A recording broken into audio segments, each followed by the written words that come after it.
తమిళనాడు రాష్ట్రానికి ex CM, ఆ తల్లి పేరు జయలలిత. అనారోగ్యానికి గురైనప్పుడు భారతదేశంలో పేరుగాంచిన గొప్ప హాస్పిటల్, మెడ్రాస్లో బహు గొప్ప హాస్పిటల్, అదే అపోలో హాస్పిటల్. అద్భుతమైన వైద్యులు, చక్కటి ట్రీట్మెంట్ ఇచ్చే నిపుణులైనటువంటి వైద్యులు ఆ హాస్పిటల్లో ఉన్నారు. మెడ్రాసులో పేరుగాంచిన అపోలో హాస్పిటల్లో ఆ తల్లిని జాయిన్ చేశారు. ఆ తల్లిని బ్రతికించాలని చూడండి, 75 రోజుల పాటు హాస్పిటల్లో ఉంచారు. ఏ విధం చేతనైనా తల్లిని బ్రతికించాలని ప్రపంచ దేశాల నుండి పేరుగాంచిన 22 మంది వైద్యులు వచ్చారు.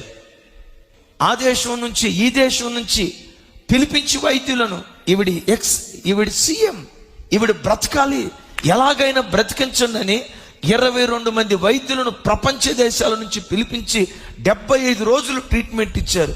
ఆ 75 రోజుల ట్రీట్మెంట్కి దరిదాపుగా 7 కోట్ల రూపాయల ఖర్చు అయింది. ఆ తల్లి తరపు వాళ్ళు అన్నారు, 7 కోట్లు కాదు, అవసరమైతే 70 కోట్లు ఖర్చు పెడతాం. 70 కోట్లు కాదు, 700 కోట్లు ఖర్చు పెడతాం, బ్రతికించండి. ప్రపంచంలో ఉన్న మేధావులందరూ కలిసి బ్రతికించాలని ప్రయత్నం చేశారు. వీచే గాలిని, పోయే ప్రాణాన్ని ఎవ్వడూ ఆపలేడని విన్నామే. 75 రోజుల ప్రయత్నం తర్వాత డాక్టర్లు చేతులెత్తారు. ఆవిడ ఎలా చనిపోయిందో టిల్ డేట్ ఎప్పటికీ అది మిస్టరీ.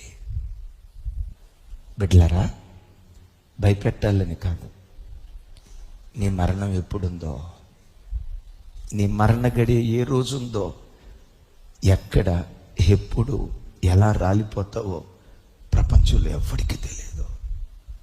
రాజీవ్ గాంధీకి తెలుసా మెడ్రాస్లో తను రాలిపోతానని?